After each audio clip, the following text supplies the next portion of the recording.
Hello మిత్రులారా, అందరికీ నమస్కారం. సంభోగంలో కొన్ని నియమాలను పాటించాలని పురాణాల్లో చెప్పబడింది. సంభోగం చేసే ముందు కూడా కొన్ని నియమాలను పాటించాల్సి ఉంటుందట. సంభోగంలో ఈ పొరపాట్లు చేసే పుట్టబోయే బిడ్డకు కూడా ప్రమాదం అంటున్నారు. కాబట్టి అందరూ కూడా సంభోగం చేసే ముందు ఈ నియమాలను ఖచ్చితంగా పాటించాల్సిందే.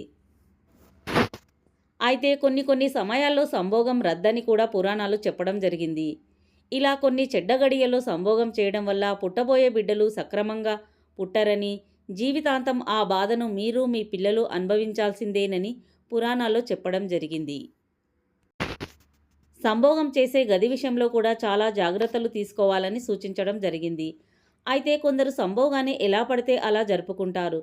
కానీ ఇలా చేయరాదని పురాణాల్లో చెప్పడం జరిగింది. సంభోగం చేసే గది కటిక చీకటిగా ఉండకుండా కాస్త వెలుతురులో చేసే మంచిదని అంటున్నారు. అయితే సంభోగాన్ని ఈ సమయాల్లో గనక చేస్తే అష్టదళిద్రాలు చుట్టుకుంటాయని మన పెద్దలు అంటుంటారు. సంభోగాన్ని తెల్లవారుజామున బ్రహ్మముహూర్తంలో అస్సలు చేయరాదట.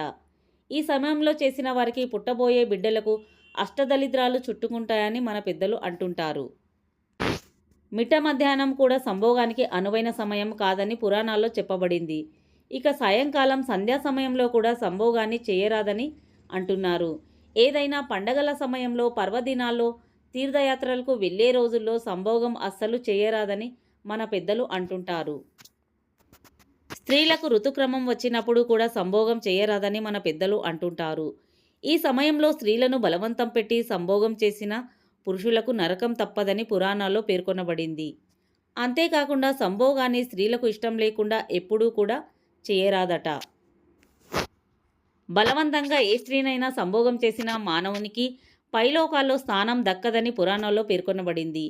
భార్యను మోసం చేసి పరస్త్రీతో సంభోగం చేసే ప్రతి పురుషునికి నరకం తప్పదని కూడా పురాణాల్లో పేర్కొనబడింది.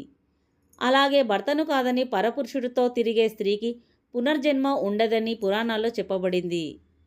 మిత్రులారా, ఈ వీడియో కనుక మీకు నచ్చినట్లయితే ప్లీజ్ ఒక లైక్ చేసి, కొత్త వారైతే ఇలాంటి మరెన్నో ఇంట్రెస్టింగ్ వీడియోల కోసం మా ఛానల్ని సబ్స్క్రైబ్ చేయండి. ధన్యవాదములు.